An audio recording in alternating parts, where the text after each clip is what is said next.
भारतातील नंदनवन असलेल्या आपल्या जम्मू काश्मीरची अर्थव्यवस्था कशी आहे, जीडीपी किती आहे, रोजगाराची साधनं काय आहेत, सगळं सांगते.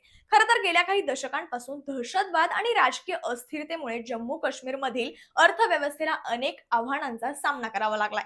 आजही पुन्हा एकदा पहलगाम दहशतवादी हल्ल्यामुळे अशीच परिस्थिती निर्माण झाली आहे. आपल्याला माहिती आहे की जम्मू आणि काश्मीरची अर्थव्यवस्था ही शेती आणि संलग्न क्षेत्रांवर मोठ्या प्रमाणात अवलंबून आहे. फलोत्पादन हा इथल्या अर्थव्यवस्थेचा पाया आहे.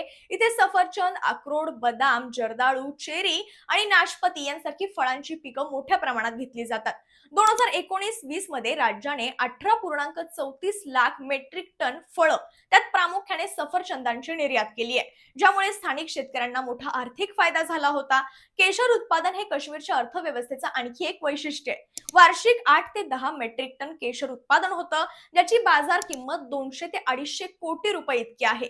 दहशतवादी हल्ले आणि अशांतता यामुळे पहलगाम सारख्या पर्यटन स्थळांवर गंभीर परिणाम होतोय. पर्यटकांची संख्या कमी झाल्याने स्थानिक हॉटेल, टुरिस्ट गाईड आणि व्यापाऱ्यांचं उत्पन्न घटतं. उदाहरणार्थ 2008-9 मधील अशांततेमुळे पर्यटनात मोठी घट झाली होती आणि 2020 मध्ये काश्मीर चेंबर ऑफ कॉमर्स नुसार स्थानिक व्यवसायाचं तब्बल 40,000 कोटींचं नुकसान झालं. दहशतवादामुळे स्थानिक बाजारपेठा बंद होतात आणि हस्तकला आणि पर्यटन क्षेत्रातील रोजगार कमी होतो.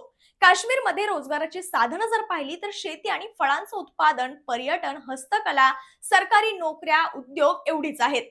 आपण वारंवार पाहिलंय की काश्मीरमध्ये दहशतवादी हल्ले आणि अशांतता यामुळे पर्यटकांची संख्या कमी होते.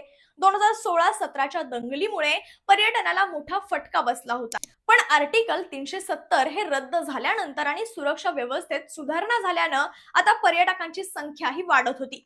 पण आता पुन्हा पहलगाम मध्ये झालेल्या दहशतवादी हल्ल्यामुळे तिथल्या रोजगार, विकास, अर्थव्यवस्थेला मोठा फटका बसणार आहे. पण या सर्व परिस्थितीबद्दल तुम्हाला काय वाटतं? कमेंट बॉक्समध्ये व्यक्त व्हा आणि ही रील जास्तीत जास्त लोकांपर्यंत शेअर करा.